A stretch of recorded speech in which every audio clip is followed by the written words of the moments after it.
नमस्कार, मैं आचार्य अनुपम जोली। कर्क राशि वाले लोगों के लिए आगामी सप्ताह अर्थात 10 अगस्त से 16 अगस्त के बीच में ग्रहों का आपके जीवन पर प्रभाव और समाधान की बात करेंगे। सबसे पहले चंद्रमा की बात करते हैं और कर्क राशि वाले लोगों के लिए, क्योंकि कर्क राशि का स्वामी चंद्रमा होता है, तो सप्ताह की शुरुआत 12वीं राशि अर्थात मिथुन राशि से शुरू होकर आपकी कन्या राशि अर्थात पराक्रम राशि तक चंद्रमा का संचलन रहेगा। और उसमें जो सप्ताह का पहला दिन है 10 तारीख को चंद्रमा क्योंकि 12वां है, तो पहला दिन हम ये कह सकते हैं कि केयरफुल रहें। अनावश्यक खर्चे, अनावश्यक यात्राएं, अनावश्यक हो सकता है हॉस्पिटल का चक्कर लग जाए, इस प्रकार की बातों से थोड़ा सा कष्ट हो सकता है।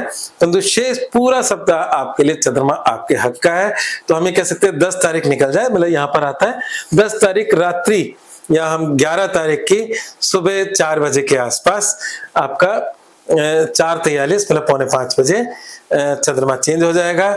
तो ये कह सकते हैं कि 11 तारीख से चंद्रमा आपकी स्वराशिगत राशिगत हो जाएगा, और जब 11 तारीख में चंद्रमा आपके स्वराशि तक हो जाएगा तो वो रहेगा करीब करीब 13 अगस्त तक। तो ये कह सकते हैं कि आपका 11 और 12 तारीख ये 2 दिन आपके कर्क राशि आप ही की राशि में चंद्रमा होगा। जब स्वयं की राशि में चंद्रमा होता है, राशि भी कर्क की हो, तो कहते हैं कि शुभ सूचनाएं भी मिलती हैं, मन प्रफुल्लित रहता है और आत्म जो शक्ति है उसका विकास होता है। और अगर विगत में स्वास्थ्य संबंधी समस्या आ रही है उसका भी समाधान होता है। या हम ये कह सकते हैं कि क्योंकि चंद्रमा टेम्पररी होता है, टेम्पररी लाभ जरूर देता है।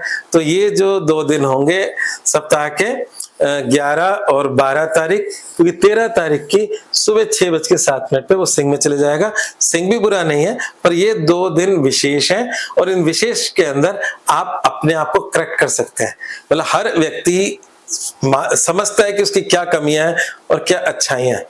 तो हमारे पास कभी कभी ऐसे दैवीय शक्तियां आती है जब हम अपने आप को करेक्ट कर सकते हैं, तो निश्चित रूप से आप अपने आप को करेक्ट कर सकते हो। क्यों कर सकते हो? इस समय सचमुच आपके पास दैवीय शक्ति है। और दैवीय शक्ति कैसे है? आपकी राशि में उच्च के बृहस्पति हैं, आपकी राशि में सूर्यदेव हैं और आपकी राशि में बुद्धि चातुर्य के बुध हैं, और ये तीनों ग्रह आपकी राशि में इस समय बैठे हुए हैं और साथ में चंद्रमा इनको ज्वाइन करेंगे। गुरु चंद्रमा का योग, लोग गजकेसरी योग कहते हैं उसे। सूर्य चंद्रमा हालांकि जब साथ आते हैं तो अमावस्या होती है, पर चंद्र, सूर्य, गुरु और बुध इन सब का यहाँ बैठना आपको शक्ति देने वाला है। दैव संजोग से आपकी कमियों को पूरा करने वाला है, करेक्शन करने वाला है। तो बहुत ही अच्छा समय, इसका उपयोग जरूर से करें। और मेरा मानना यह है कि जो लोग आध्यात्मिक साधनाएं करते हैं और जो लोग सांसारिक सुख चाहते हैं, दोनों के लिए समय अच्छा होता है।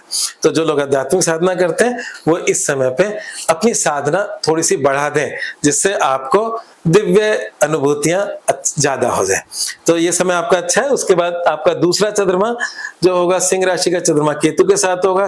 केतु चंद्रमा यहाँ पर थोड़ा बहुत परिवार और धन संबंधी चिंताएं दे सकती हैं, और सप्ताहांत आपका कन्या राशि के अंदर पराक्रम में वृद्धि करने वाला होगा, नए पुराने मित्रों से मिलवाएगा और कहीं ना कहीं समाज में आपके मान सम्मान को बढ़ाने वाला साबित होगा। तो ये सप्ताह चंद्रमा के लिहाज से बहुत अच्छा जाने वाला है, पहले दिन को छोड़कर। और पहला दिन भी थोड़ा सा अगर हम संभल के चलें तो बाकी सब चीजें ठीक है। बाकी ग्रहों की हम बात कर लें तो बाकी ग्रहों की बात करें तो क्योंकि शुक्र नीच का चल रहा है, उसकी चर्चा के बिना कुछ भी नहीं हो सकता। पराक्रम में है, पराक्रम में बैठा ग्रह बुरा नहीं होता, पर नीच का शुक्र है। तो नीच का शुक्र का मतलब यह है कि आपके सुख भाव का स्वामी है, आपके इनकम भाव का स्वामी है, पराक्रम में नीच का है। तो ये कह सकते हैं कि अभी जो भी समय चल रहा है उस समय में की जो डिस्टरबेंस है वो एक तरीके से अच्छे समय से पहले का संघर्ष है। कारण यह है कि कन्या राशि में नीच का शुक्र जब थोड़ा आगे बढ़ेगा तो अपनी मूल त्रिकोण राशि तुला में आ जाएगा, मतलब आपके सुख भाव के अंदर सेटल हो जाएगा।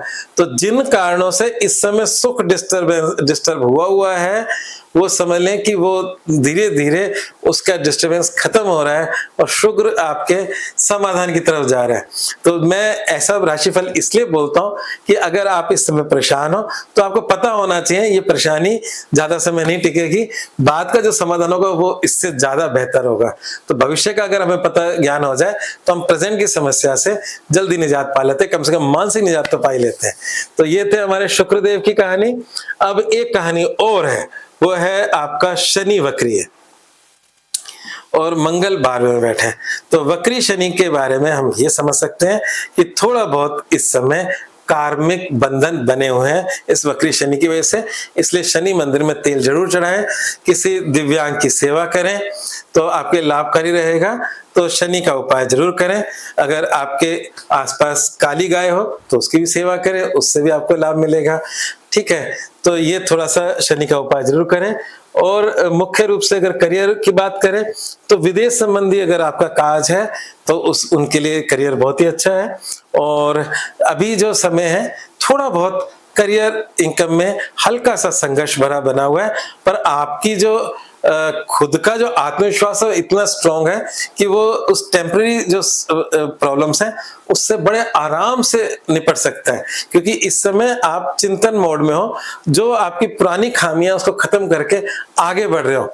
तो हम अपने कार्य क्षेत्र में भी जब डिस्टर्ब तभी होते हैं जब हमारे खामियां होती है, तो चाहे वो नौकरी में हो चाहे बिजनेस में हो, तो उसको करेक्शन का समय चल रहा है। तो थोड़े बहुत अगर अभी डिस्टर्बेंस है तो उससे मत घबराएं, आगे करेक्ट हो रहे हैं। मैंने शुक्र से भी बताया और आपके उच्च के बृहस्पति सूर्य और बुध के कॉम्बिनेशन से भी यही बात बताई, दोनों से कॉमन बात आ रही है। तो करेक्शन का समय है और इस समय आप अपने बेहतरी की तरफ जा सकते हैं। अच्छा, अब मूल मंत्र क्या है, पहले उपाय पर आ जाते हैं। उपाय में मूंग की दाल का दान करें। बुध का दान करवा रहा हूं क्योंकि आपकी राशि से बुध भी गुजर रहे हैं और बुध आपके हॉस्पिटल और खर्चों का भी लॉर्ड है, तो उसमें थोड़ी सी कोई समस्या ना आए जो आपके राशि से जुड़ रहा है, तो उसका इलाज कर लें। और दुर्गा जी व हनुमान जी की उपासना, दुर्गा जी मीन्स राहु और हनुमान जी मीन्स मंगल, इनकी उपासना से सब कुछ सेटल होगा। और मूल मंत्र है समाज की चिंता ना कर, स्वयं के जीवन का निर्माण करें।